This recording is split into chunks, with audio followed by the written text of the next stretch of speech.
يا إله الكون قد أسلمت لك يا إله الكون قد أسلمت لك ربي فاغفر زلتي ما أحكمك أبتغيها مدحة طاغية تبهر البدر بليل.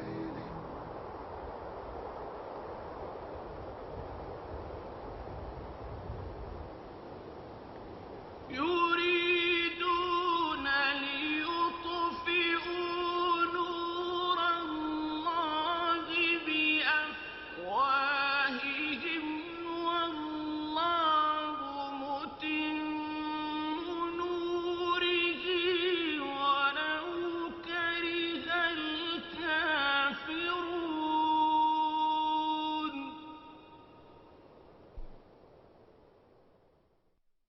The title of our presentation this evening is The Purpose of Life.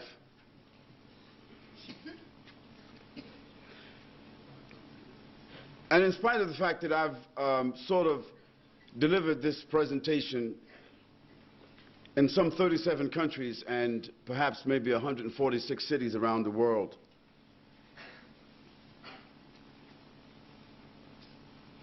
I'm always very surprised to find that when I meet people on a plane or a train or standing on a bus stop or in a lunch counter or just in some other type of a situation where I meet someone in my home or I meet someone in their home or an office and another human being,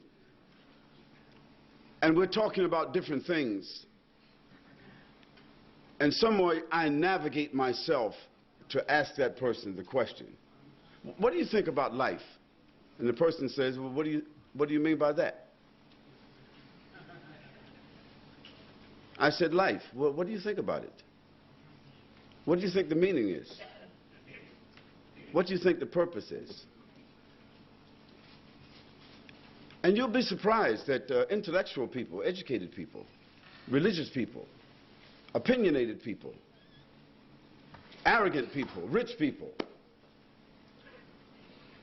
white people, black people, Americans, British, Australians, Spanish, Germans, French, heads of state, diplomats, athletes, celebrities, people whom you would think should have some kind of grip or have come to some kind of determination about this very simple question. I asked them, well, what do you think is the purpose of life? And suddenly there's a silence. There's a hesitation. The person is not forthright.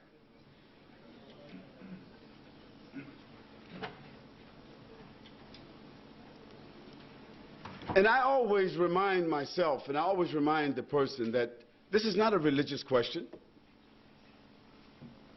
It's not a philosophical question.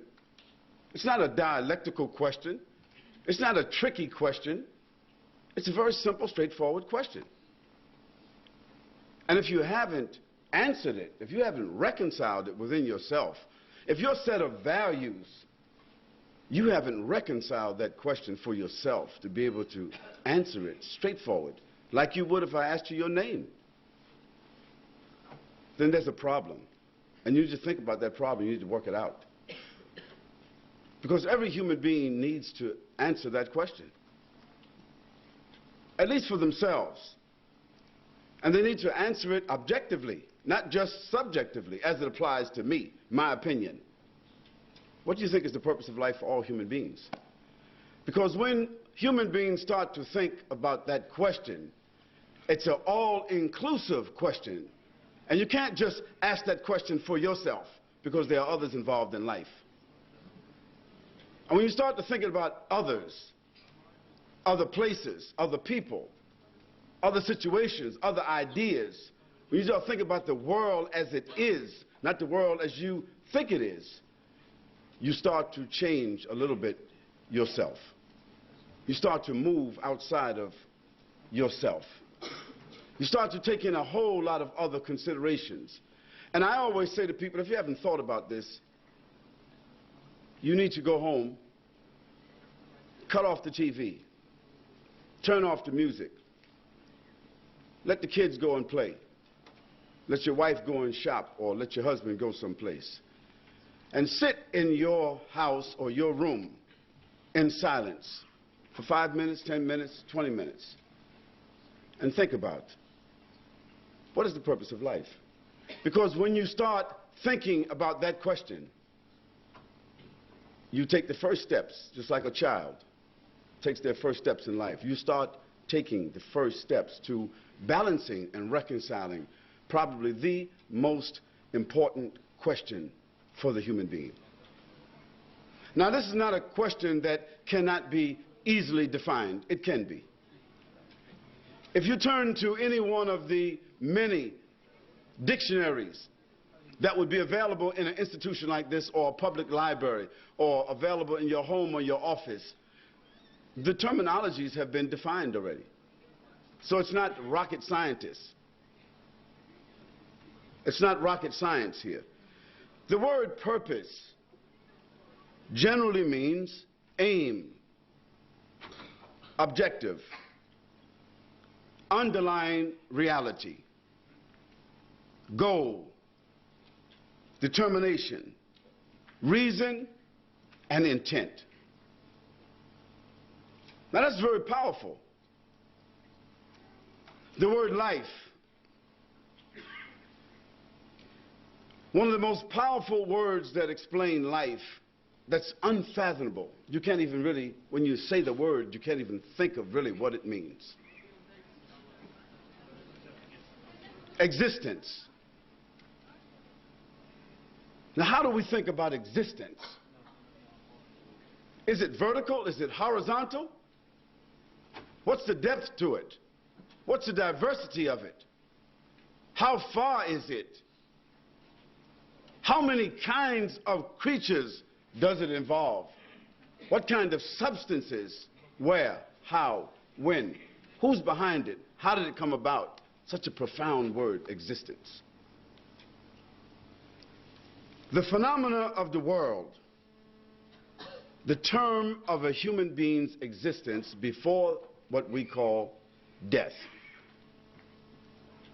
Death.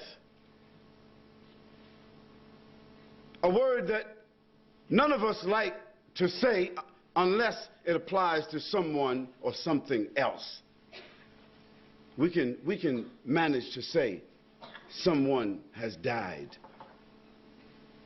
But we don't like to think, even for a moment, about someone saying that about us.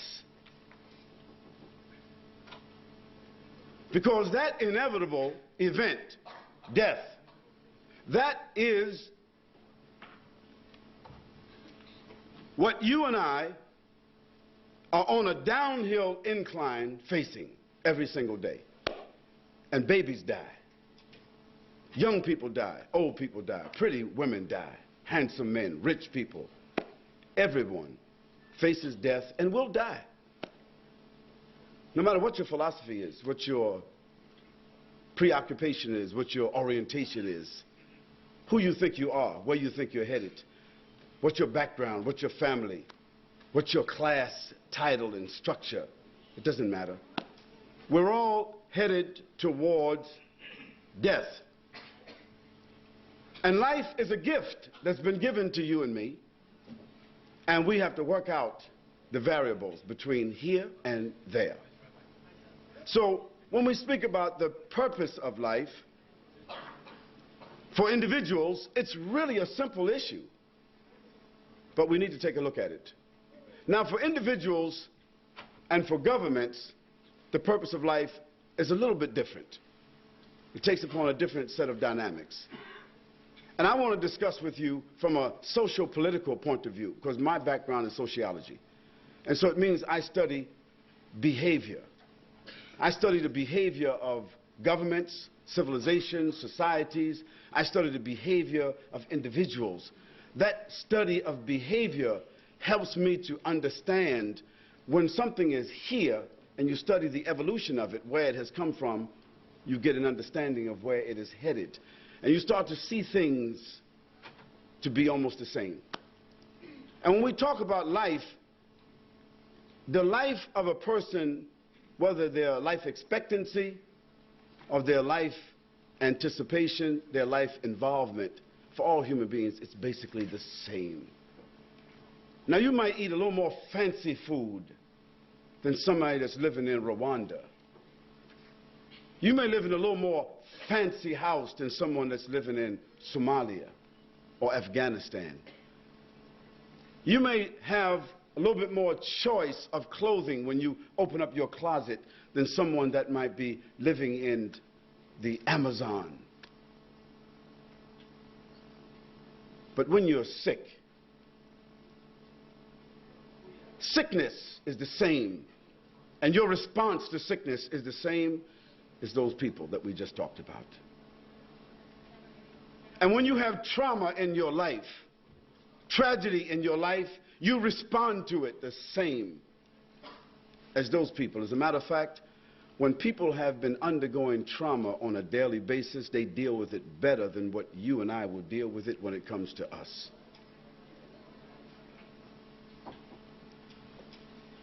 So for individuals and governments, the purpose of life have a different manifestation, but I want to show you sort of like the generics of how they both function. Because one of our philosophers, historians, that some of you may have heard his name is Ibn Khaldun. He's called the father of history. He's the first one that interpreted history according to human behavior. He said that the cycle of life for individuals, the cycle of life for governments and civilizations are the same as the cycle of life for human beings. There's a gestation period, and then they're born.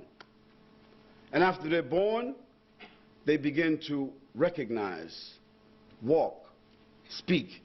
They start to adopt and realize their own personality. We're talking about individuals, we're talking about governments, societies. There's a stage of immaturity, and then there's a stage of adolescence, and then there's a stage of maturity.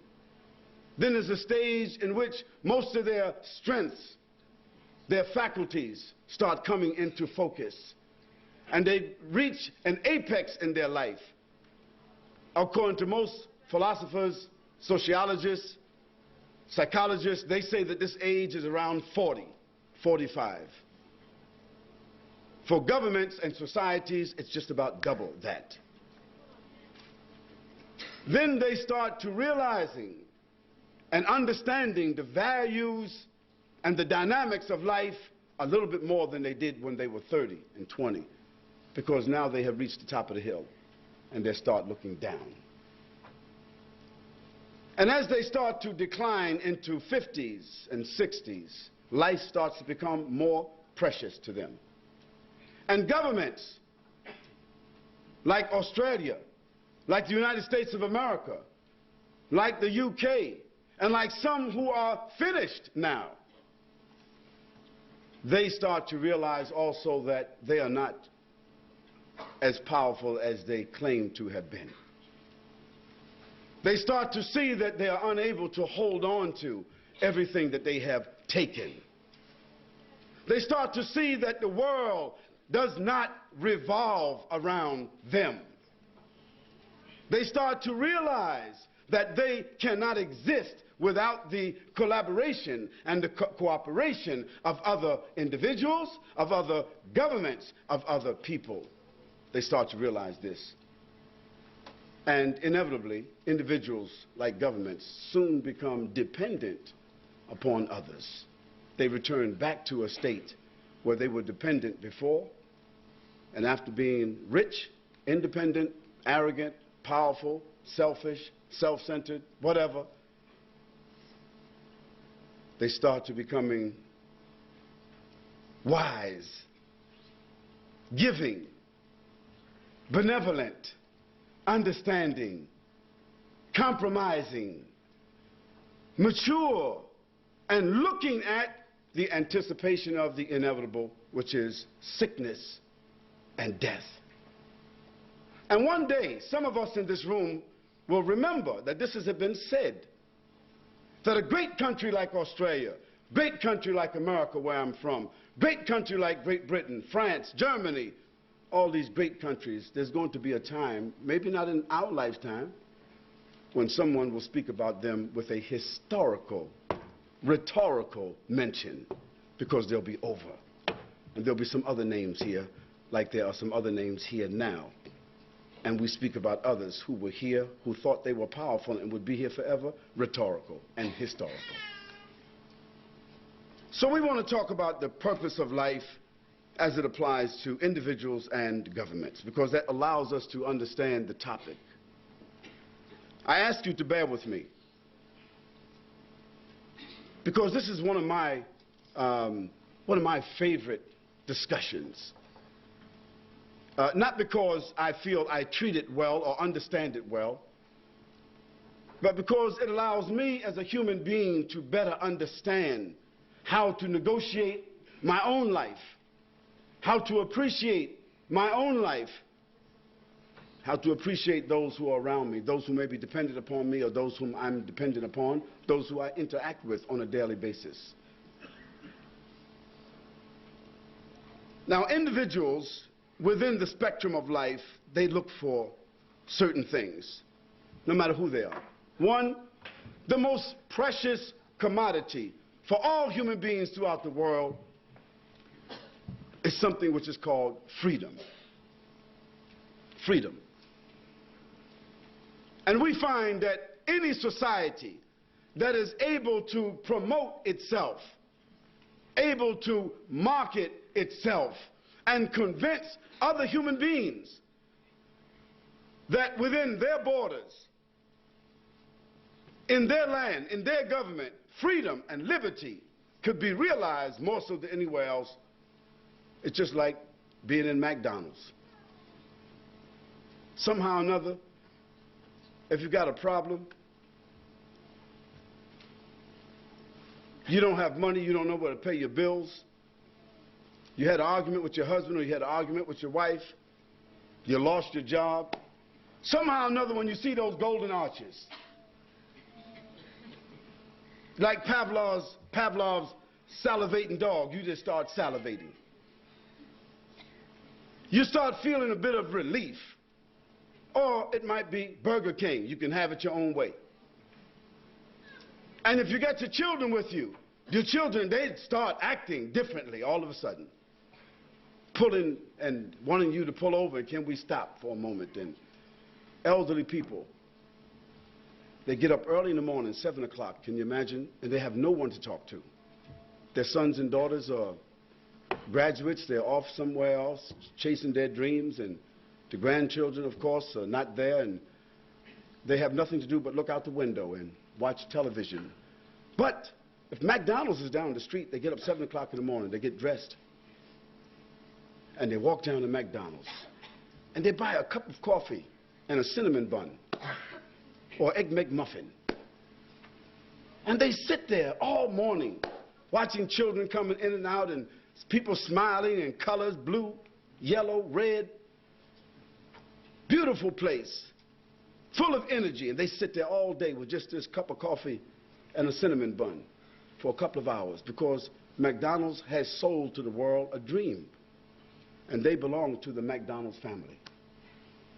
And governments have sold to you and I a dream, just like McDonald's, that if you stay here and you cooperate and you assimilate, you also will have freedom and liberty and all the things you've ever wanted. 2 chickens in every pot, 2 cars in every garage, and more than you need. Of course, and plenty of credit cards.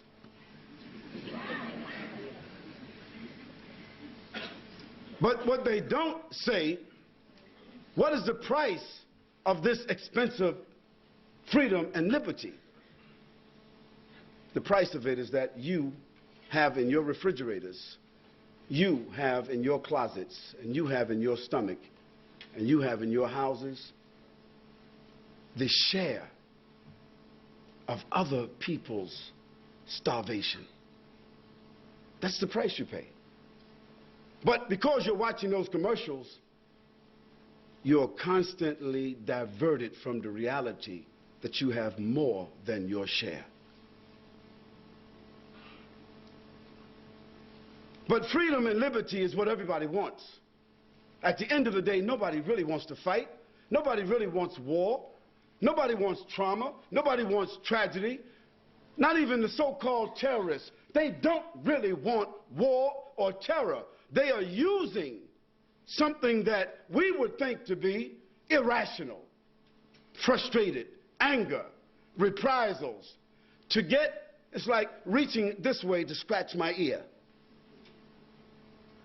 But because those who have more on their plate than they need, because they have pushed people into corners all over the world, those frustrated people have found there's nothing for them to do, and why not?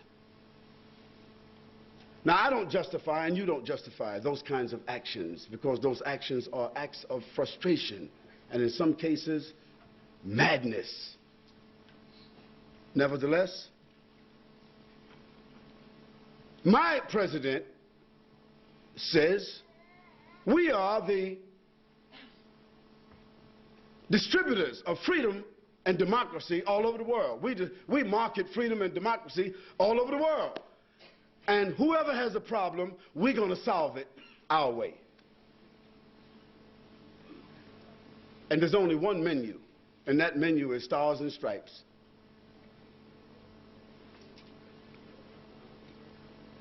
But the fundamental issue is that, whether arrogant or otherwise, human beings claim they want freedom and liberty. And why shouldn't we? No one wants to be a slave of anybody. No one wants to be imprisoned. Nobody wants to be oppressed. All human beings want peaceful coexistence. If I have a neighbor and we disagree and we argue and we throw stones at each other, or we fight, or we throw trash at each other, inevitably, what's needed here is somebody to arbitrate. Because at the end, if there is arbitration, you'll find out both of us really want the same thing.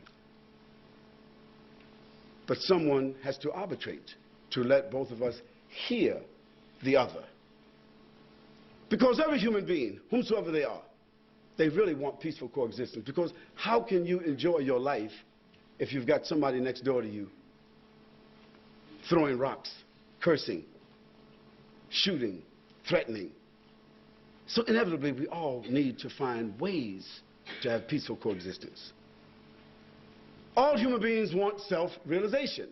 Psychologists will tell you today, self-realization. That's the height of what every human being wants. Every human being wants to be realized, recognized. And think back for a moment, if you can, when you were in a crib. Now, there's a way that you can be hypnotized and you could do this. But if you can, think, when you were in a crib, you were maybe 18 months, maybe 12 months, maybe 9 months, and you weren't walking yet. And you heard people saying your name, but you didn't know it was your name they were saying. You just, when they looked at you, they were smiling and laughing, touching you, poking you. And every time they said your name and you kind of googly or did something nice, they stroked you or gave you something. So after a while, you started associating that sound with you. And psychologists say this is the first point of self-realization. And from that point, when you go to an interview, did you know that in a professional interviewer, they are told that in a 10-minute interview, they should say your name at least 7 times. Hi, Marsha. How you feel today? Hi, John. How's everything? John, let me ask you a question. Marsha, please let me ask you this question. They're told to say your name at least 7 or 8 times in that 10 minutes because it builds what's called an intimacy, a trust, a bond. Because everyone loves to hear their name. If there's anything that we will pay for and incline ourselves towards, it's our name. Because our name is the most sacred thing. We have nothing else to be recognized by except our names. That's why the prophet, peace and blessing be upon him, said, when you have a child, give them a good name. Because a good name starts them off with positivity about themselves, self-esteem. That's part of self-realization. Every human being wants to have the opportunity to achieve, to have, to own, to determine for themselves, for their families, whatever other human beings have the right to own and to achieve. This is all part of self-realization. Every human being has principles and values. Jeffrey Dahmer, he had some principles and values. Ask his mother. I listened to an interview with Jeffrey Dahmer's mother. How many people here know who Jeffrey Dahmer is? That's the guy he was eating other human beings. I think he consumed about 17 human beings. Now, that's not cannibalism now, because cannibals, they don't do this objectively. This is a man who's a civilized human being, who made a determination, who had a special fetish to trap, confine, sedate, kill, dismember, and then put them in a jar to be pickled, and then piece by piece over a period of 6 years devour them. And while he was doing that, he was going to work every day, kissing his mother and waving at people going down the street and sitting in McDonald's.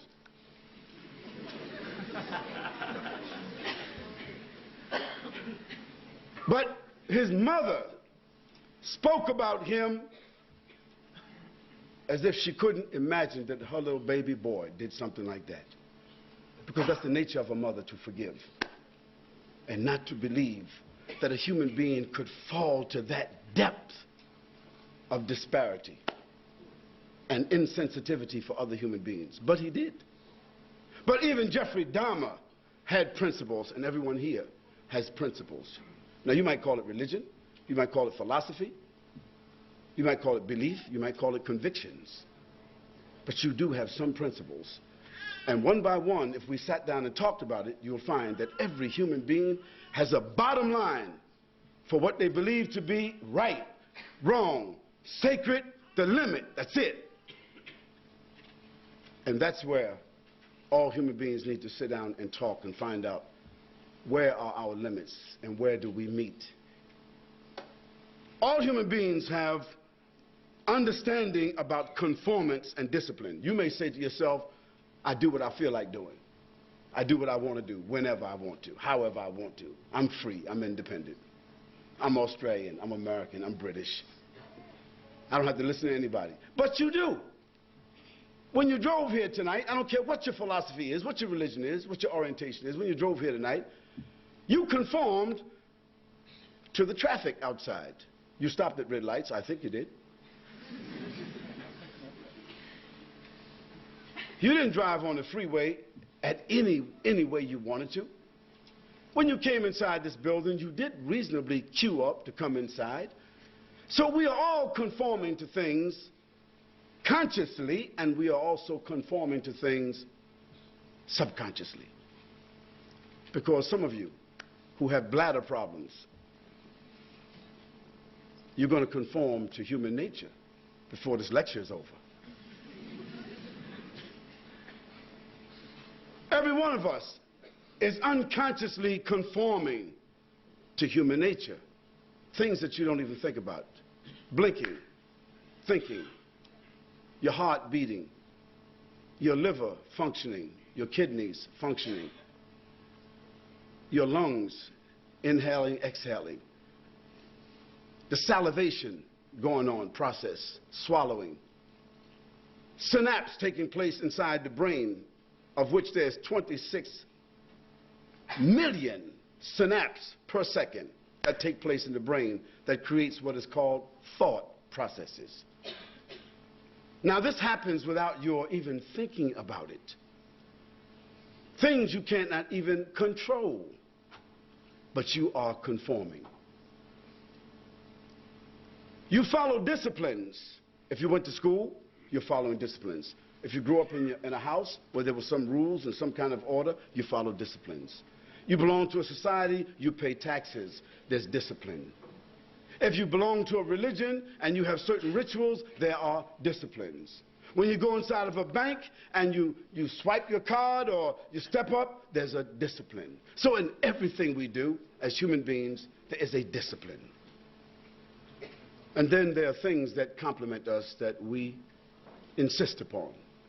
Something simple like spices on our food. You know, food is not enough for us human beings. We want a little spice. Other people don't have food, but those who have food, that's not enough. They want spice. We want a different kind of clothing. It's not enough just to cover our body. We want a designer. And we pay for it. If you find a young man who's got on some Michael Jordan sneakers, trainers you might call it, he doesn't know that the same trainers that's got Michael Jordan's name on it were made in Hong Kong or the Philippines or Malaysia, and they cost only £8 or $8 to make. But when they put Michael Jordan's name on it, and all of a sudden it costs $150. Now, do you think that the Mickey Jordans that cost $8 or the Michael Jordans that cost $150 that was made in the same factory, do you think that because it's got Michael Jordan's name on it, you're going to jump higher?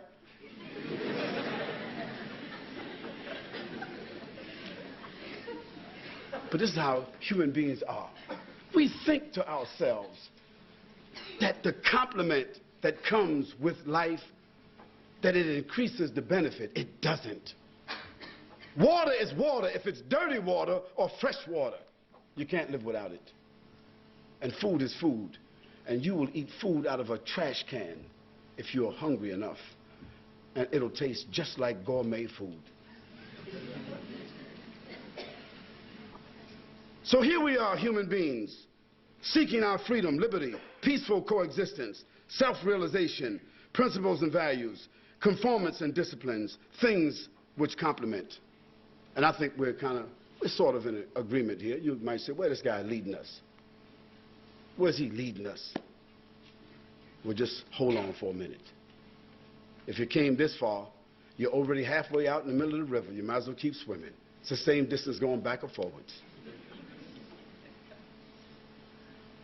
Now, for governments, realization is almost the same, but in a different way. We want freedom, we want liberty. Governments want empowerment, and they want liberation. Every single government in this world evolved out of another government. No group of people just came together and found themselves somewhere and said, let's set up a government. No, they found themselves a part of another body. And they evolved, and differences came about, and eventually they said the differences are significant enough that we need our part and they need their part. And if they didn't settle those differences, they entered what was called like a civil war. And that civil war brought about independence for now 2 parts. Or like America and Great Britain.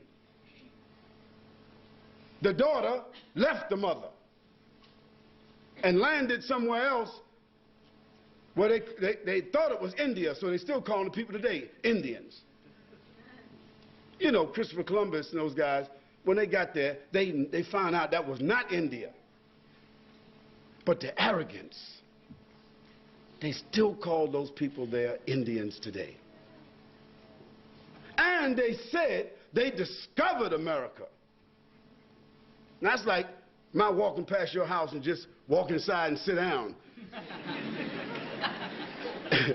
And you come home and ask me, what am I doing there? I said, well, I just discovered your home. So how do you discover a place where other people are living? That's a history lesson. But governments, nevertheless, they want empowerment. And they want liberation. At a certain point, they want to be liberated because that's how they are able to obtain what they call freedom from another government. They want sovereignty. It's not enough that we have an agreement.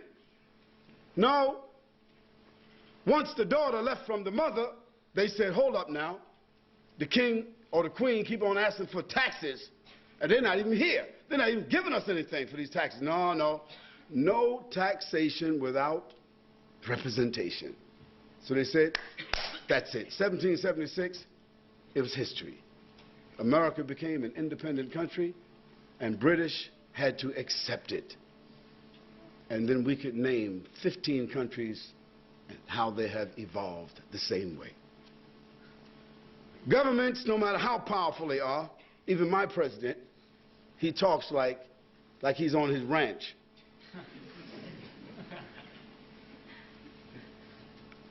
Like America is the best thing going since water. But America cannot exist as a country without the raw materials that it exploits from others. It cannot. It cannot exist without the immigrants that come to its shores and work like dogs and slaves for the pennies, for the dream. It could not exist. America, in all of its greatness, it could not exist without the cooperation and collaboration of other fellow governments.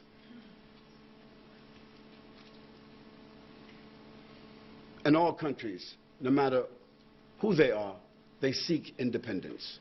No country wants to be dependent upon another country. Have you ever heard of a country that is willing to accept the dependence on another country perpetually? No.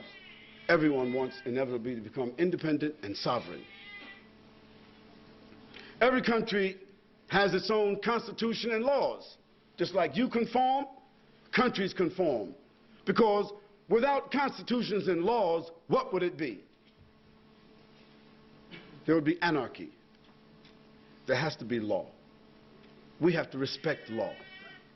Law brings about discipline. Law brings about definition. Law brings about order. And countries inevitably set up institutions based on the guidelines of its constitution to provide services and to regulate its citizens. And countries have to have courts to adjudicate differences, problems, issues, conflicts. And countries, societies have their own culture, their own set of ethics, their social-political ethos, it's called. And countries, societies seek to take their culture, their ethos, their social-political dynamics, their values, and they seek to inevitably dominate other countries, and now, using the terminology globalism, seek to dominate the entire world. Let me give you this idea. Can you imagine that today, the President of the United States, and I can talk about my president, because I'm grateful to be an American, and don't blame me, it's not my fault. I'm grateful to be an American because I was born sort of like in the bottom of the barrel, you can call it. But by the grace of God, being an American allowed me, like other Americans, to make some determinations that allowed me to earn a master's degree, to travel all over the world, to be standing here in front of you, and to have a passport that allows me to move anywhere I want to move. And I take that with full responsibility. And I handle it with responsibility.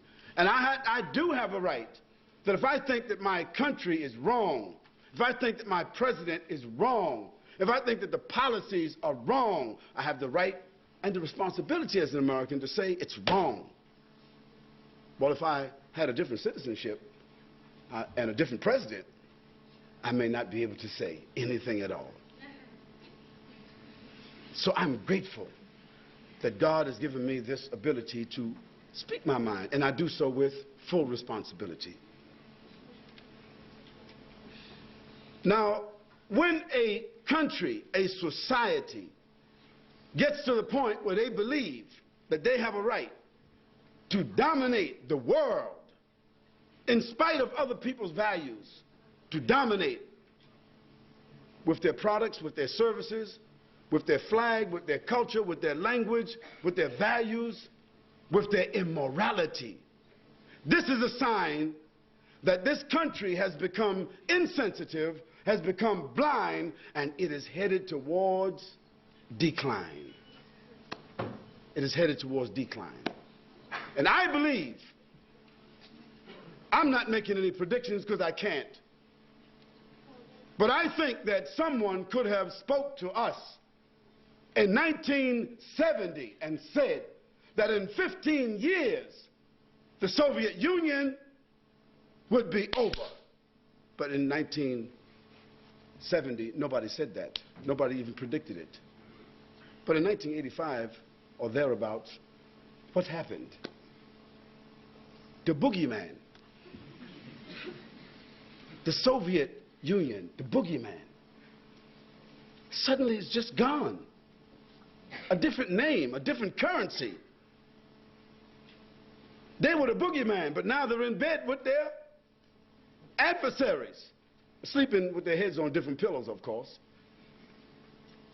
Who would have predicted that? And so who would think or predict that the United States of America, it may have a different name in 15 or 20 years? They may have to negotiate and create a different name. Who would have thought that all these countries that are part of the European Union would have a need to create a new name? Because their independent names and their independent currencies and their independent GMP was no longer valuable enough to be independent. And this is the way the world is moving towards globalism. But I was going to tell you that my president has just been named 3 years ago. He's got a new name. He's called the Commander-in-Chief of Outer Space.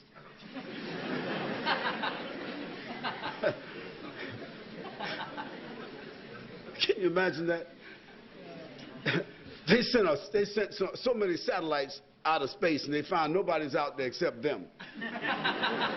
So they said, we have to protect the frontiers of space. And so to do that, they have set up a new command post in space. And the President of the United States is the Commander-in-Chief of Outer Space.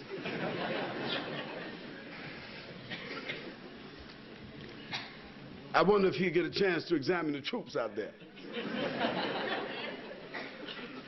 Now, inevitably, both individuals and governments are subject to demise, depreciation, and termination. Is anybody in this room here who would disagree that at some time and place in the near or distant future, everyone in this room here is going to be a ghost? A ghost. That means a memory. Something written, spoken about, documented, remembered. I don't care who you are, that's the case. And that's what we have all in common between life and death. In a verse of a book, a scripture called the Quran, that I would suggest every human being take a chance to read. If you can't read it all, read a verse, read a chapter of it. I mean, why not? You watch TV, you got 100, and if you got cable, you got 700 something channels, including those adult channels. If you got a computer, you're surfing the web. But then go to Google or Giggle, whatever search engine you got, and just put in the word Quran. Quran. Yeah, Quran. Just put it in there. I dare you. I'm not telling you to put it in there because of religious purposes. Just put the word Quran in there and see how many hits that you get down there. See how many. And then just click one and just listen. Listen to the Quran. If it's in Arabic, you won't understand it, but just listen to it.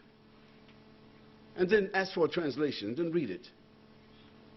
Well, in one of the chapters of the Quran, this is a book of 6,626 verses, 114 chapters, that was revealed to a man called Muhammad, the son of Abdullah, who himself claimed to be a prophet of God, like Jesus, like Moses, like Abraham, like David, like Solomon. He claimed to be a prophet. And we believe, as Muslims, that he was a prophet. We believe that this Quran was, in fact, revealed to him. This is what our belief is. You don't have to believe that, but we do. In this book, among other things that I'm going to tell you about this book, there's a verse that says, أعوذ بالله من الشيطان الرجيم بسم الله الرحمن الرحيم تبارك الذي بيده الملك وهو على كل شيء قدير الذي خلق الموت والحياة ليبلوكم أيكم أحسن عملا. Says, glory be to the one in whose hands, whose power there is all the dominion of the heavens and the earth that you and I cannot even imagine. It's established that there is a power, there is a mind, there is an intelligence, there is an authority, there is a sovereignty behind this, what we call the creation. وَهُوَ عَلَى كُلِّ شَيْءٍ قَدِيرٌ. And that power and that sovereignty has all absolute power. Not humans, not governments, individuals or collectively, past, present, future, nothing. We're just sophisticated sperm drops. That's all we are. Sophisticated. But that's where we started out. And in the end, dust to dust, ashes to ashes, that's all we'll be. وَهُوَ عَلَى كُلِّ شَيْءٍ قَدِيرٌ الَّذِي خَلَقَ الْمَوْتَ. It is that authority, that power, it is that mind, that intelligence that has created the heavens and the earth and everything in it, and created death for the humans before giving them life. Think about that. Death was conferred upon us before we were even given life. It was already there, inescapable. When you came into life, you carried with you the imprint on your DNA. You gotta die. That's a ticket that comes with the package. Life, death. But in this particular verse, we usually as humans say life, death, because we're living looking at death, even though we ignore it. But in this verse, it switches it because the one who has given the life says, death, we give you as a gift life. الذي خلق الموت والحياة ليبلوكم أيكم أحسن عملا. In order to see which one of you will be the best in their behavior and in their conduct or their responses. Now that verse gives us the premise of our discussion. That the purpose of life, this small little like that, that's all it is. We think of it as days, weeks, months, years. We call some of us, what do they call a person who's 100 years old, we call them? A centenarian or something, what's that terminology? Somebody who's 80 years old, we give them different names, but it's just like that. And if you're 60 today, or in my case, 59 in 3 days. Maybe I shouldn't have said that, huh? See, think back. Think back when you were 15 years old, 12 years old, when you were just playing around in the schoolyard at home, doing this and that. You had no problems, and you're thinking about life and all the things you want to do and what you want to be and what you're going to achieve, and your brothers and your sisters and your mother and your father and your house, and no responsibilities, no rent, no bills, no nothing. Think about it. When was it? It was just yesterday. For me, it was just yesterday. Just like that. Where has the time went? What has happened? And now, today, everyone will agree. It seems like the sun rises and sets, and the day is just going like this. You can't even say, what happened? What's today? I said, today is Tuesday. So, Tuesday, brother, this is Thursday. I said, what happened? It's time. Because time is nothing but a capsule. Time is nothing but a drop of water on the windowsill, and the sun comes and it's gone. That's time. And that's what you and I have been given. We've been given time. And what you're going to do with this here time. No one, no group has come into being on their own. Is anybody here whatever philosophy that you have, who can say that, well, I came into being on my own? No, you didn't come into being on your own. You didn't decide to come here. You didn't decide to even be here in this life. You were brought into life. You were conceived by your mother. And if some of you think that you were born by some type of immaculate conception, or even you came through some hallway or something,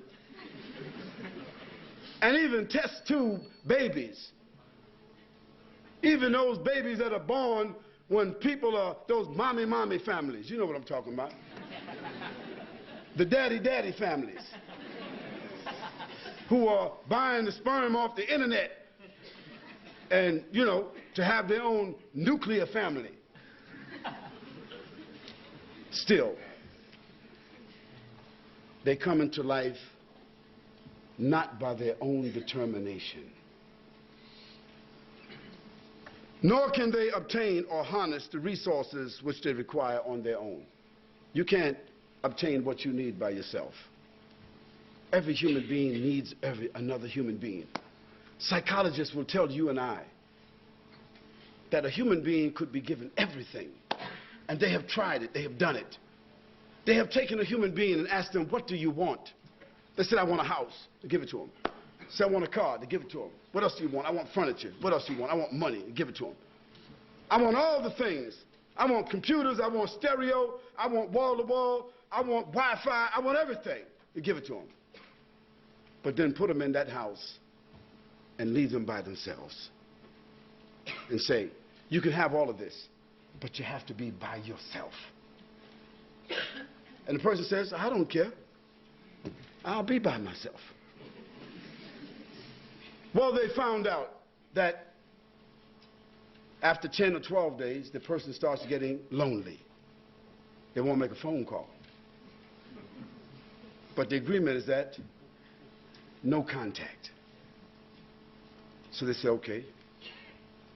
After 6 or 7 days, they start getting a little depressed. They want to see somebody. They want to look out a window and see if they can wave at somebody or something. But they made an agreement. No contact. After another week or two, the person starts getting detached. After another week or so, the person starts becoming severely depressed. And within 30 days to 60 days, the person becomes catatonic. That means they have become virtually mad. Their whole systems have broken down only from loneliness. So the human being, even if they had everything in the world, without another human being to talk to, they will go mad. And eventually they will die. From what? We call it heartbreak. Loneliness. No one has complete determination or power over themselves or others. For example, no one here can stop thinking. No one here can stop blinking. No one here can stop their bodily functions. No one here can stop the elements. No one here can stop the immutable laws. No one can reverse the dynamics of time and age. Therefore, all of us are subject to and subordinate in some way, shape, or form. I say to you that if we think about the heavens and the earth, let's think about it for a moment. Let's go macro, and then we go micro. Let's go macro for a moment. Let's go out. The earth is the third planet among, they said, 9 planets. I think they just discovered another planet. In our solar system, the earth is the third planet from the sun. And how many miles are we from the sun? I think 93 million miles or something like that. And the earth is the only planet that has the ecosystems to sustain life. It's the only one. Because if we go to the left, Mercury, it's too hot. We go to the right, Mars, it's too cold. The earth has the only ecosystems that support what we call life. And if there is other human beings or other higher forms of life on some other planets, only Steven Spielberg knows about it.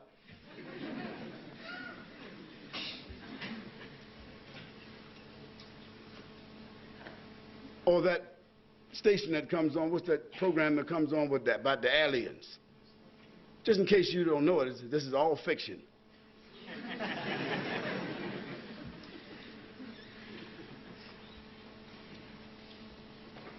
And our solar system has a sun, which is a star.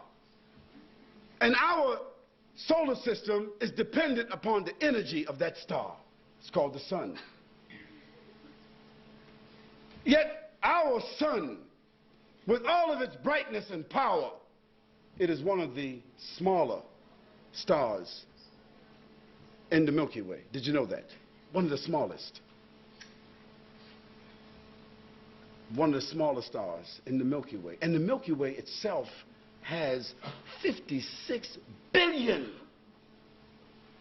stars like our sun. And the Milky Way, as a galaxy, is only one of the smaller galaxies in a nebula. Can you imagine this? And a nebula is made up of trillions of galaxies like our galaxy. And a nebula is only one cluster that we have been able to identify. And Mr. Hubble said, you know Mr. Hubble, he said that he sent out a light 17 years ago. Now light travels at what speed? 86 million miles per second? Okay, add with me. He said that he sent out some signals 17 years ago from his telescope. And in 17 years, it has not hit an object in space and bounced back. Now you measure 86 million miles per second times 60 seconds times 60 minutes times 24 hours times 365 days times 17 years. So where's that light right now? It is still traveling through space where there is order, where there is space, where there is time, where there is dimension, where there is measurement, where there is design, and where there is the evidence of intelligence. Yet that's beyond us. You would agree. That's beyond us. Now let's go inside, micro. The Quran makes a statement, verily, we have created everything from water. That's what the Creator said in the Quran 1,400 years ago, nearly 1,500 years ago, that every living thing has been created from water. What has been discovered by science today? That everything has in it the basis of water. And what is water? H2O. It forms gas.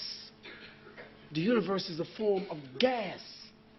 And everything is from that. From the smallest thing we can get to, water is there. And inside of a drop of water now, we can go all the way to what is called now, they went past the molecule, past the atom. Now they went into what's called the quark. Can't even hardly say that, the quark. This is a new dimension of measurement. Quark. Now they got micro quark. All the way down to the DNA. Now they can take a piece of your hair and they can find out everything about you through the DNA map. They call it the genetic map. Yet from the micro all the way to the macro, there is what? Dimension, measurement, time, space. Intelligence. It suggests that there is a designer, a sustainer, because how is all of this being sustained? How is it being sustained? It suggests that there is also a controller. It suggests that there is a power, a supreme power. There's a higher knowledge. There's an ultimate source of accountability. To think otherwise would be to be absurd, impractical, arrogant, or to the point of ignorance. We all seek careers, undertakings, projects, marriage, education. We enter contracts, we make commitments, which we look for results. I mean, most of us do. We expect consequences, rewards, benefits, accounts payable and receivable. In every company, there's a manager or an owner. In every government, there's a king or a sovereign. In every family, there are parents. At least there used to be. One of whom is ultimately responsible. Then how can we think that this complex and sophisticated universe, this earth, and all of the ecosystems, and all of the creatures, which are countless, how could they be the result of disorder and unaccountability? How could we think like that? There is a purpose in life. There is a reason in life. There is a responsibility, and there most certainly is accountability, and that only stands to reason. Now, all of this rhetoric was to establish in everyone's mind that we're all on the same page. I know we're all on the same planet, and we're all here, but we want to be on the same page, that there is a reason. There is accountability and there is responsibility that all of us as the human family, we need to think about, that we have reciprocal responsibilities to each other, and also there is a reciprocal responsibility that we have towards a creator. Now you call it what you want. Call it life force, call it power, call it supreme mind, call it God, call it the creator. Nevertheless, all those names would be proper to describe the one, the power, the creator, the force that sustains, that controls, that designs, that is responsible, and that has given to you and I this gift. And you and I, all of us, we are beneficiaries. That's what we are. Human beings, we are beneficiaries. And we are benefiting from something that we did not pay for. You didn't pay for anything. You didn't pay for your eyes. And you think about the human camera. You could not produce it. If there was any instrument in this world that humans would want to create, it would be the eyes. They cannot. If there's anything that human beings would want to create, it would be a heart. Once it starts pumping, just go reach in and get one off the shelf and put it in your chest. It doesn't work. The DNA doesn't allow it to work. The Jarvik heart, or the Kubrick heart, they all work for a while, but after a while the chest rejects it. Because the body realizes there's a signal inside the body that something foreign is inside the body, and it just starts pushing it out. Because the Creator have not given you or I the ability to have two hearts. You can put something in there for a while, it'll work for a little while. The person who has lived the longest with a reconstructed heart is 13 years. 13 years of agony. Agony, and 17,000 pounds a month to sustain it. You think about that. And if there was something else that we would want to have a brain. So when a person is brain dead, just to take that out and put another one in there. Like you do a computer. But it doesn't happen. Because we have been given what we have been given, and it is already written how long, how much. And when it's over, it's over. You can swap hearts and body parts and donate this and wait on this one and wait on that one. But you're not going to avoid death if everything is brand new. And that's a fact. You and I are beneficiaries. And therefore there has to be, where there's a beneficiary, there has to be what? A benefactor. Someone has given us this gift. This moment of life.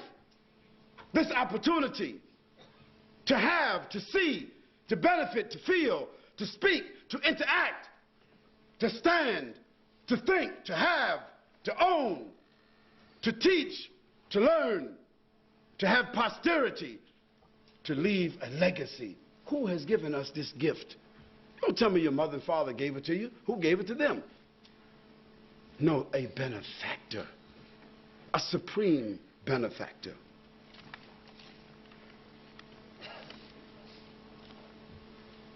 There is an owner, in fact, that controls, sustains everything in the heavens and the earth.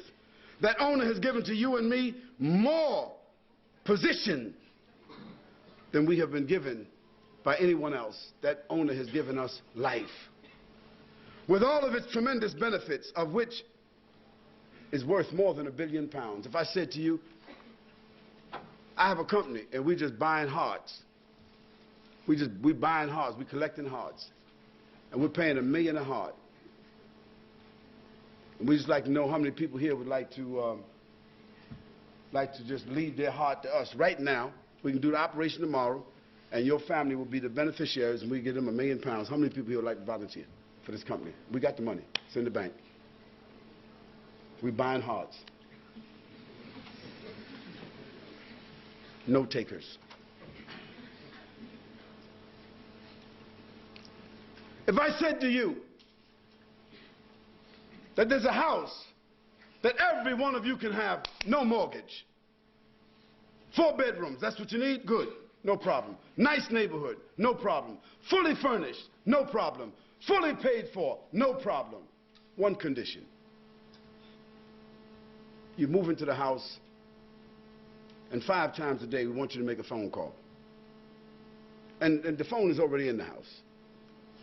Just 5 times a day, call up the company who gave you the house and just say, thank you very much. That's it. Just call up. 7 o'clock in the morning, you make one call. 1 o'clock in the afternoon, you make another call. 5 o'clock in the afternoon, you make another call. Sunset, you make another call. And before you go to bed, you make another call. Take about 5 minutes. Just say, thank you very much. I'm just checking in. The house is beautiful.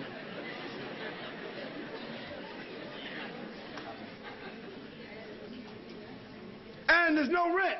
No rent. Just call in on a regular basis and be grateful. And take care of the house. And take care of the house. And if somebody comes by and they just want to spend the night, they're hungry, give them whatever they need and let them keep going. Is that reasonable? How many people say that's reasonable? See? Everybody. There's no trick here. I'm not trying to trick anybody into anything. This is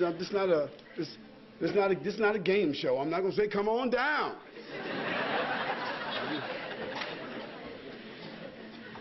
I'm trying to basically establish that human beings should be motivated to be grateful if they are given something that they have not paid for and that they don't have to pay for.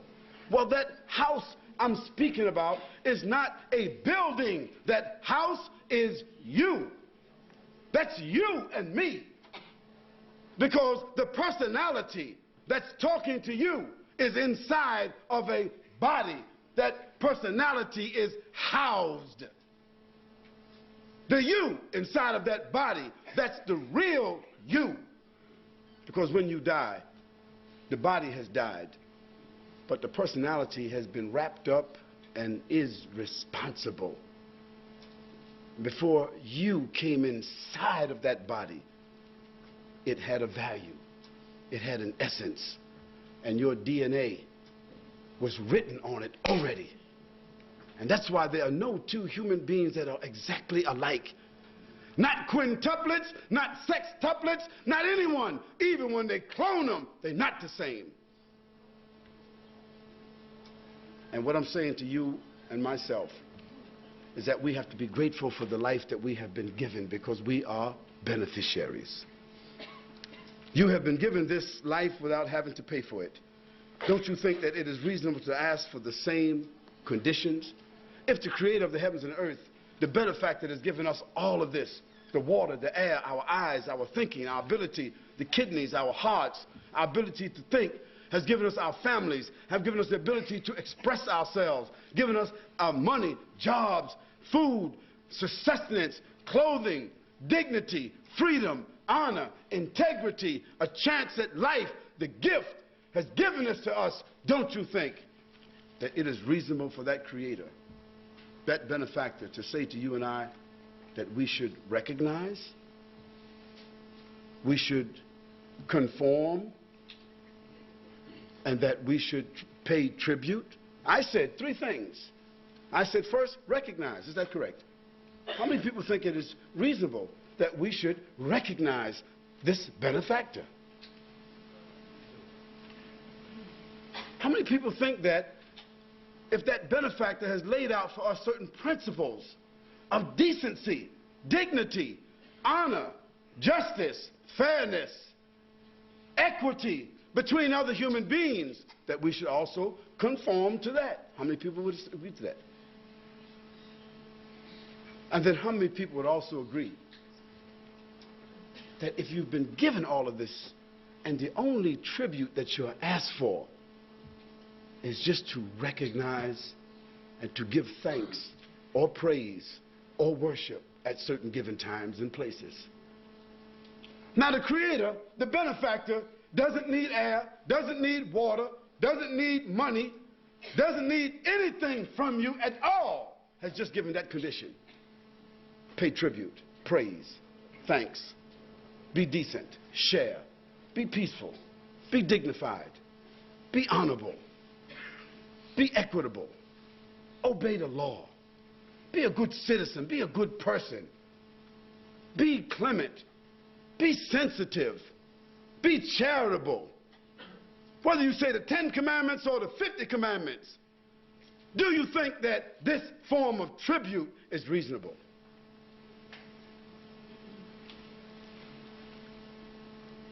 Well, this is the purpose of life, to come to that conclusion.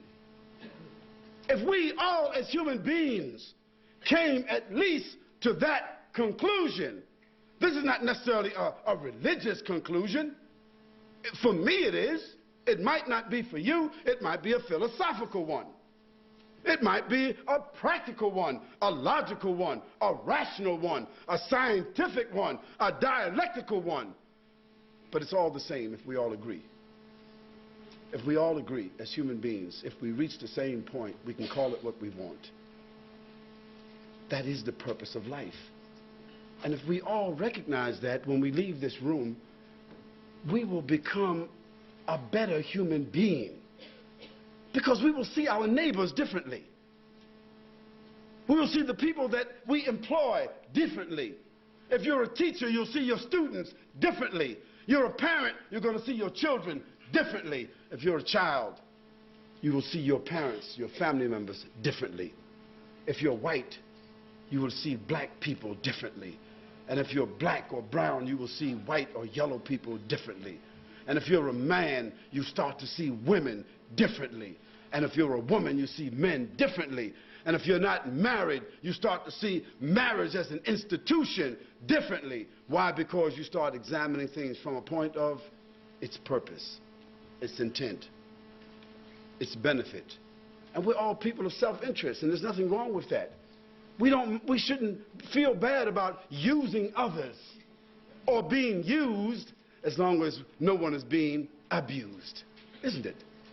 I don't mind being used or using you as long as there is no abuse. Because that's what life is about. Reciprocation, give and take, respect, honor, decency, toleration, patience. And so there's a statement. There's a statement that we make, and it's called, there is none to be recognized, none to be conformed, none to give tribute to except the Creator, the benefactor. That's a simple statement. Now you can make it in your heart, you can make it in your mind. You can say it as a religious or philosophical statement, but nevertheless, you got to come to grips within yourself if there is a benefactor, and I'm a beneficiary, and I have received this gift of life, and everything that's in it, I should recognize, I should conform, and I should give some form of tribute. And I ask, how many people would agree that there is no one more worthy to recognize, to conform to, no one more worthy to give tribute to than that benefactor. How many people would agree to that? You see. Now there are people agreeing to this that are not Muslims. And I'm asking the Muslims, when I ask this question, you keep your hands down. Because you have, from a religious point of view, accepted that. And I'm not asking this from a religious point of view. I'm asking it from human being to human being. So I ask the question again. How many people in this room would accept that as a beneficiary, I should recognize that benefactor, I should conform reasonably to that benefactor, and I should give some form of tribute to that benefactor for what that benefactor has given me in this gift of life? How many people would accept that? The Muslims, please, hold your hands down. You see?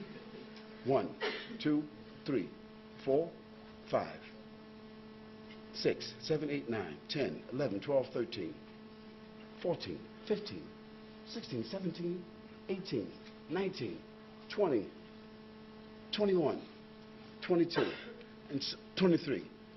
25 or 26 maybe people who are non-Muslims who have accepted the statement that La ilaha illallah. Now, you say, wait a minute, I didn't say that now. So I don't even know what that means. Okay, let's just take the mystique out of it. Let's take the mystique out of it. You see, when you go to a doctor and he examines you, after he examines you, he makes a diagnosis. After that, he comes up with a prognosis. He explains to you what he thinks the situation is. After that, he writes a prescription, doesn't he? Doesn't he? Is anybody here that's a medical doctor? Is anybody here that's a medical doctor? Is anybody here that's a pharmacist? Chemist, you call it here, I think, maybe. There it is. So, after that doctor gives you a treatment plan, he writes out a prescription, even if you don't need anything. If there's nothing wrong with you, he's going to still write out a prescription. You've never been to a doctor, at the end, he didn't write something. He writes out a prescription, and he uses on that prescription what's called pharmaceutical language. What is the pharmaceutical language? The student of pharmacy, what is it? It's a way to communicate between the doctor and myself, but where the patient can understand. Ha! That language is Latin, isn't it?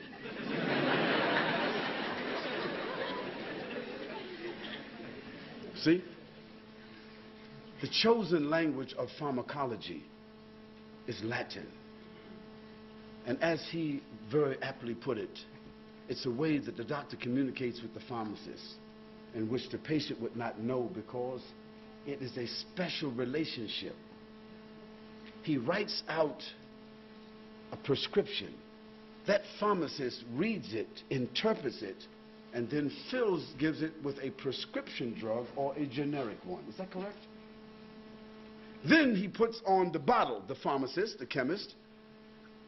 Take this after every meal, 3 times a day, so something. Then there's going to be a pharmaceutical name, which can be identified with that, with contraindications on it, right? Well, what I just spoke to you about, you accept it. Because as human beings, it's rational, it's reasonable, it's practical. It's not religious. But then I gave it to you in the language. You said, wait, hold it now. Well, La ilaha illallah is a statement that means there is none to be recognized. No one to be conformed to. No one to pay tribute to except the benefactor, the creator. That's all it means. And there are 1.5 billion people in the world, Chinese, Egyptian, African, Asian, German, French, American, Canadian, Australian, Indonesian, Malaysian, South African. Anywhere there are human beings, there is some of those human beings that say La ilaha illallah. 1.5 billion people in the world, 1 out of every 5 people openly say, La ilaha illallah. And La ilaha illallah means that there's none to be recognized, no one to conform to, no one to pay tribute to except the benefactor, that supreme power, the one that has given us this gift of life. You say Almighty God, you say the Creator, we say Allah. Doesn't matter. All those are proper names. The bottom line is, when you establish your relationship with that benefactor, you start to become a different human being.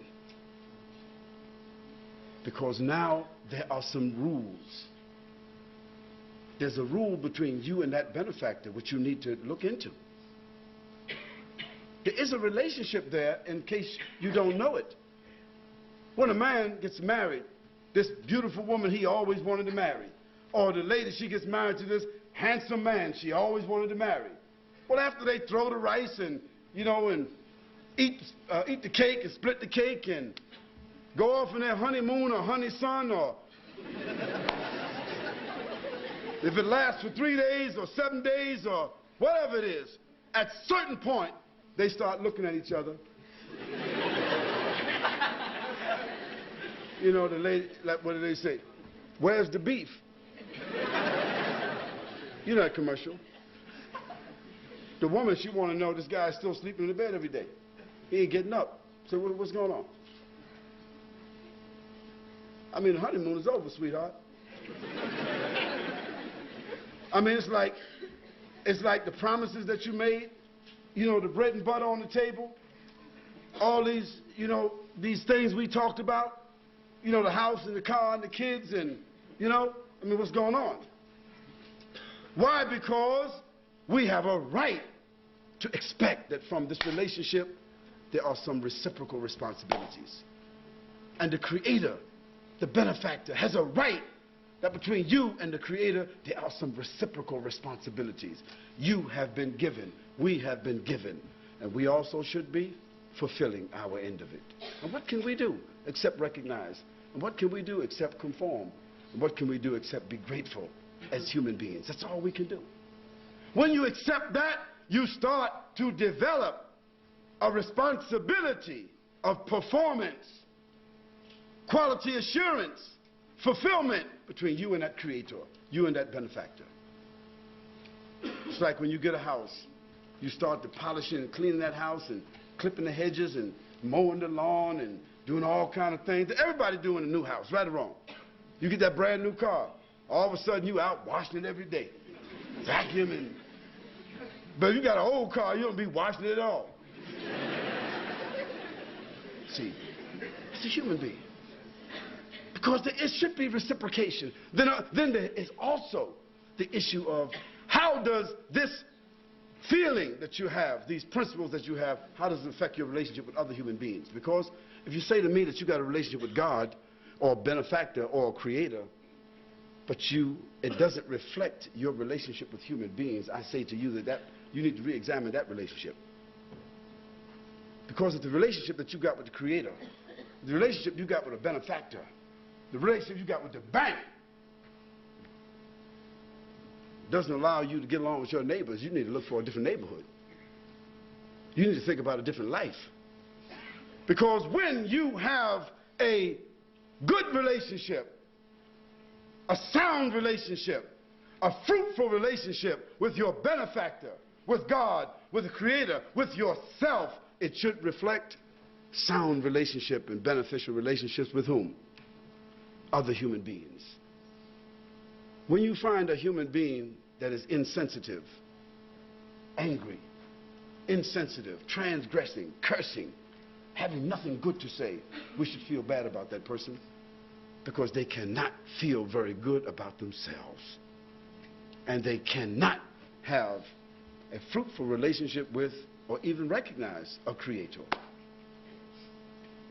So the purpose of life is for you and I to use this information to develop a fruitful, beneficial, strong, comprehensive relationship with our benefactor, our Creator, and through that to recognize what laws, what principles, what covenants, what sensitivities, What virtues, what obligations do we have as human beings to respect each other and to reciprocate to each other, and how that goes into social reciprocation and values.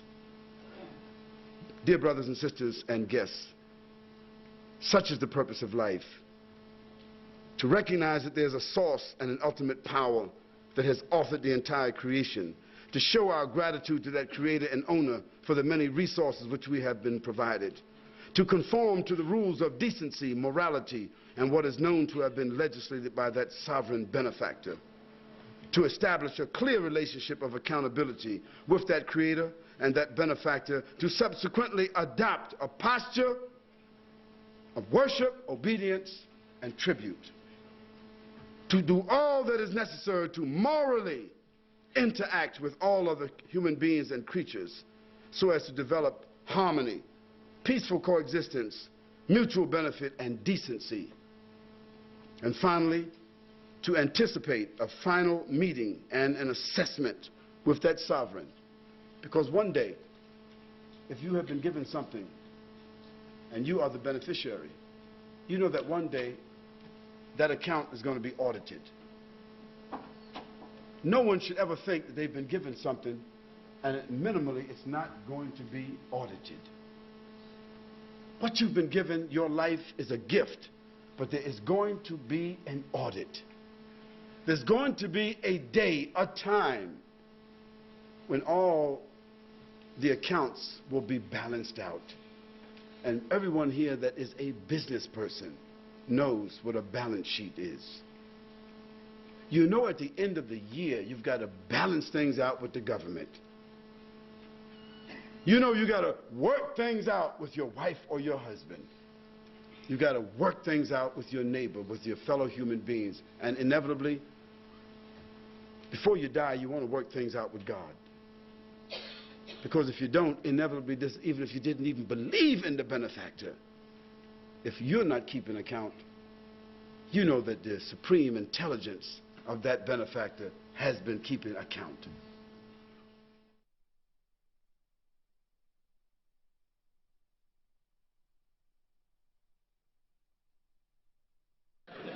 Kelvin said, what about in Saudi Arabia where women are not allowed to drive? That's a particular situation. I'm going to express it from a point of Saudi Arabia, not from a point of Islam.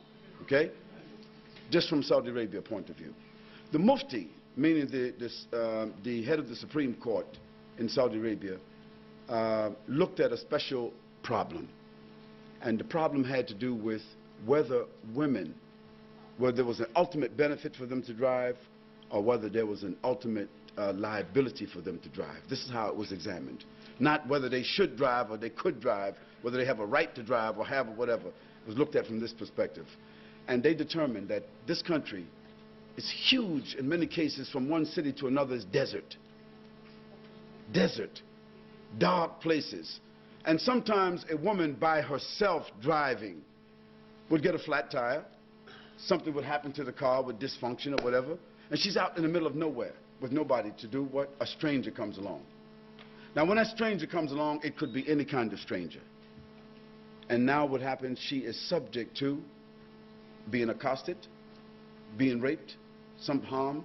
And if nothing happens, he changes her tire, he fixes. But some people roll by and see that man in her car or bending over or whatever, and they get back to her family and her town or her village. And because of their customs, it is said, we saw your mother, we saw your sister, we saw your wife on the road with a strange man. That woman's reputation may be damaged irreparably. Now, it is part of their custom that a woman's reputation means more than anything else. And so that Grand Mufti said that what we want to do is, if a woman wants to drive, she can get a license, but we want her husband or her brother or her family members to chauffeur her wherever she needs to go so that she would not be subject to this kind of situation. And that is the real issue. Now, not living there, a person wouldn't know. You would think that, well, they can't drive. That's not the case. We look more to the reputation than we do just simply allowing the woman to drive, and then what happens? They endanger themselves. And now we can see here in the UK, I mean, we can see here in the Western world, for instance, how many rapes do you think take place a week? not inside the home, but out when a woman is traveling from one point to another. How many rapes do you think take place? I'm a sociologist. If you don't know, I can give you the statistics. The statistics are, in the Western world, that there are 496 rapes that take place every week of women who are by themselves and they are accosted or they are raped or taken advantage of simply because they're by themselves. Now, I'm not suggesting that a law be enacted in the Western world like in Saudi Arabia. I'm saying that we need to look at that issue. Maybe we men in the Western world, we need to chauffeur our women. Well, that's another question, Calvin. I won't give you.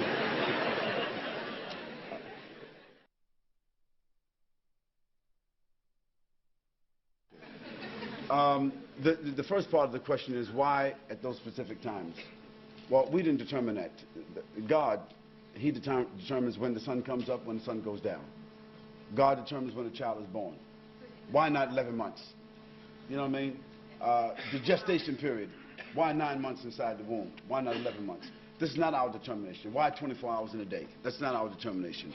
But through revelation and by inspiration and by determination by God, the Prophet Muhammad, peace and blessing upon him, was told, these are the times of the prayer. Now, we Muslims, we don't fully understand why, but we have a rational understanding of it. But that's not why we do it. We do it from obedience. But there's a rational understanding of it. The Prophet, peace and blessing upon him, said, if one of you had a stream in front of your house, and you went down to that stream, you know, every 2 hours, 3 hours, and you washed yourself and bathed yourself in it, would there be any dirt on you at the end of the day? A certain amount of trust we have to give, okay? What is the Islamic system, what does it say about a woman being a head of a country or as a president? If, you see, a woman being the head of a country or a president, the Islamic position regarding that is that generally, the role of men is to protect. Generally. To represent, to protect outwardly. Just like you have never in history heard of an army, a country going to war against another country and they sent a female regiment. It has never happened. And there's a reason for that. With all the liberation that's going on, America didn't send no female regiment. Because generally speaking, answering the lady's question, they are equal in front of God, but they are not the same. You see, if a little rat ran across here right now, the woman would get...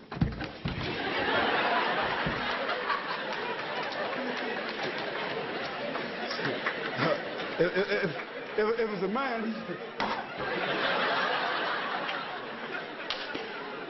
it's right or wrong. It's psychological.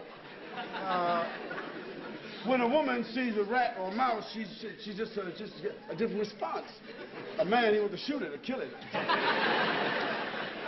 So, the Creator who has made the human beings knows the psychology of women. He understands the anatomy of women. He understands the physiology of women, the sensitivities of women. And so, generally speaking, the Creator has said to us that men should be the maintainers, the protectors of women and children. But now, if there are no such men to do that, then yes, women can lead. They must. And so it's unfortunate if we find a Muslim country that don't have any capable men to lead. It's not because women cannot lead. It's just like, for instance, it's better for me to go out and earn for the family and for my wife. Not that she's relegated for the home, but if my wife got to go out and earn and I got to go out and earn, that means we're going to have latchkey kids. So what happened to the family? And what has happened to the family in the Western world? McDonald's, Burger King, what was the other? Pizza Hut and all those kind of places, they have destroyed the family. Because the family doesn't sit down anymore and have a meal together. They don't eat breakfast anymore. They don't eat dinner anymore. And there's no more extended family. It used to be the grandmother and the grandfather, the mother and the father and the children.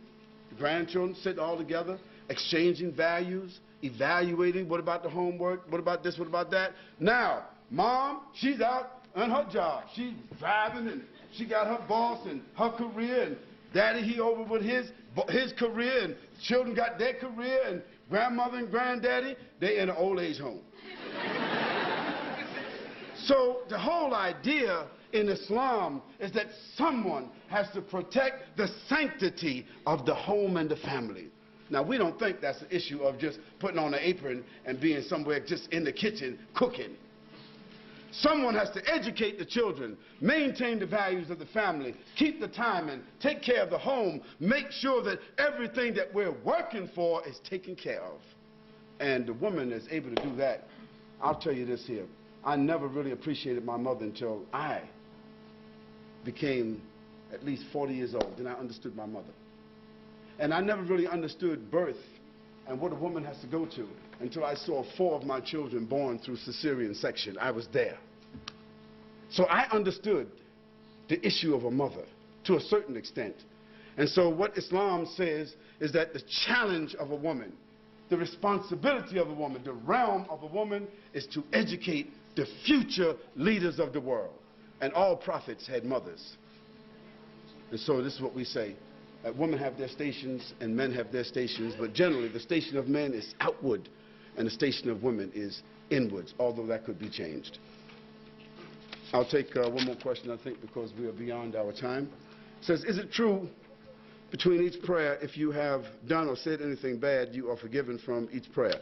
It all depends upon the level of what you've done. You know, you can't kill somebody and think that because you prayed you have been forgiven. You can't steal from somebody and think because you prayed that you are forgiven.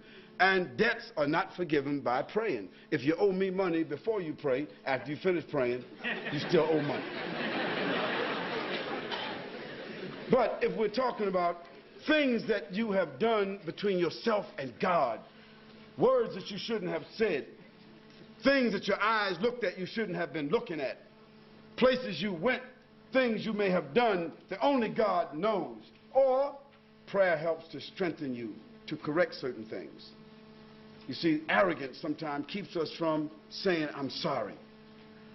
But when you go and pray, you can be done with that arrogance, and you can go to a person and say, pardon me, I'm very sorry, would you please forgive me? So prayer is to develop humility. Prayer is to develop strength. And yes, from one prayer to the other, it helps because, think about it. If a person prays 5 times a day, and a person think about fornicating, committing adultery, or robbing a bank, and they just got finished praying the morning prayer, so they start planning this bank robbery. Or they call up the lady, or the lady call up the man. They want to meet together. So they said, where should we meet? Oh, well, let's meet after lunch. Well, lunchtime is door time now, prayer time.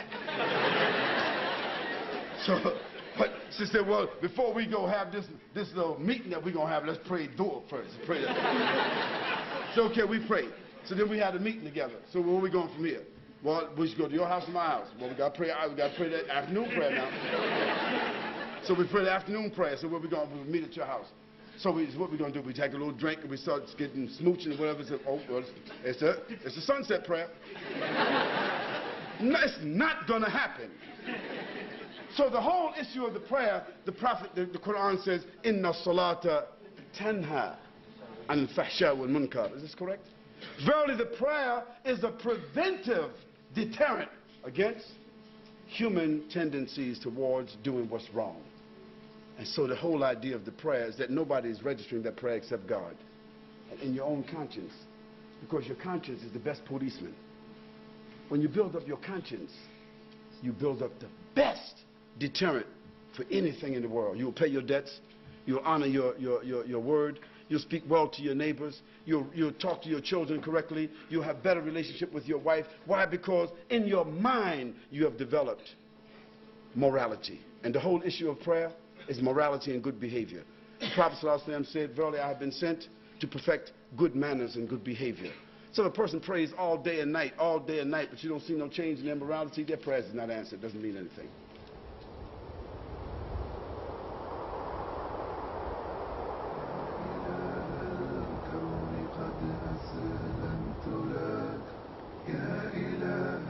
Do things that you and I do, and at night standing in prayer for 4 or 5 hours at a time,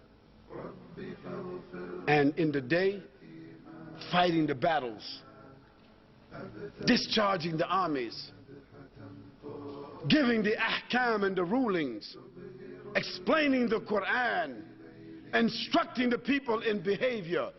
How could a man do all of that and stand 4 or 5 hours at night at one time? What kind of human being could that be?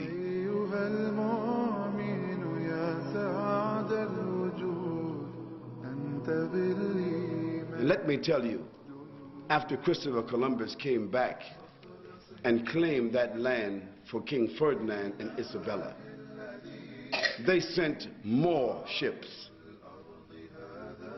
And within 150 years,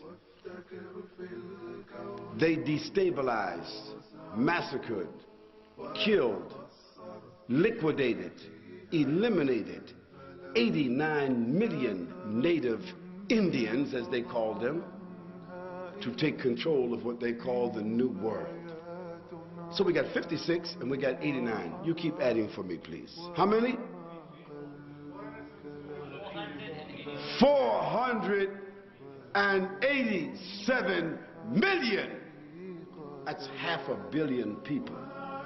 They never defined any of these actions, any of these barbaric, tragic intrusions, criminal occupations, destabilizations, murder, and protracted crimes on humanity. They never called it what? Terrorism.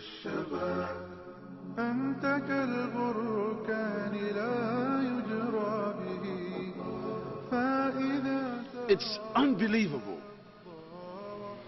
how a concept could be forced on the world with their eyes wide open, and all the lives, all the time that people go to church, read the Bible, talk to their priests, their leaders, themselves around the dinner table, pray to God with their eyes open or closed, and don't understand the Trinity, and they accept it, that it's simply a mystery that cannot be explained. The Islamic position regarding that is that generally, the role of men is to protect. Generally. To represent, to protect outwardly. Just like you have never in history heard of an army, a country going to war against another country and they sent a female regiment. It has never happened. And there's a reason for that. With all the liberation that's gone on, America didn't send no female regiment.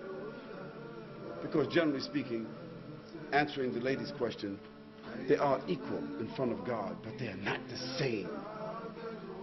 You see, if a little rat ran across here right now, what would it do?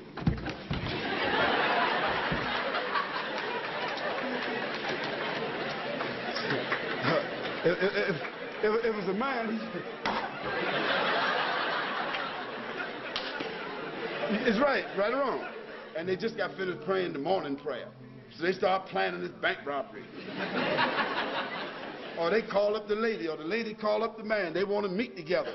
So they said, where should we meet? Oh, well, let's meet after lunch. Well, lunchtime is door time now, prayer time. But she said, well, before we go have this little meeting that we're going to have, let's pray door first. Pray that. So, okay, we pray. So then we had a meeting together. So where are we going from here? Well, we should go to your house or my house. Well, we got to pray that afternoon prayer now. So we pray the afternoon prayer. So where we going? We'll meet at your house. So what we're going to do, we take a little drink and we start getting smooching and whatever. So, oh, well, it's a sunset prayer. No, it's not going to happen.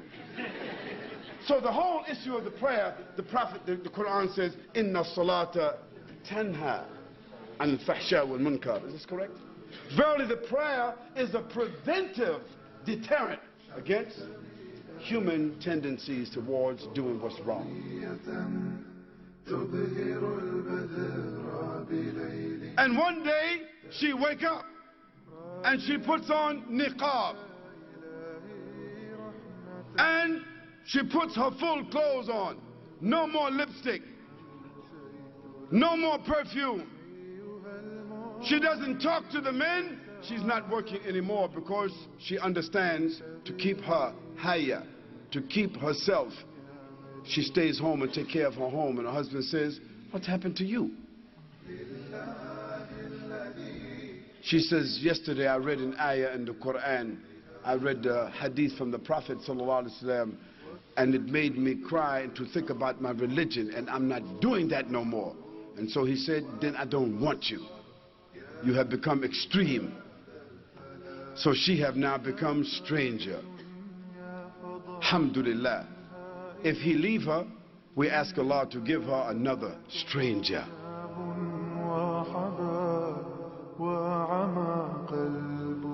The Muslim neighbor, the Muslim co-worker, the Muslim colleague, they are the ones that are blocking the way for people understanding Islam, because people are getting confused.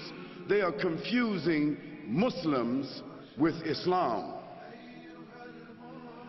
And part of us uncovering the treasure sometimes means moving Muslims out of the way.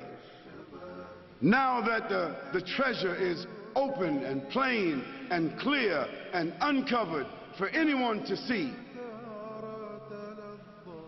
I ask, are there any non-Muslims here tonight that would like to inherit this treasure? La ilaha illallah.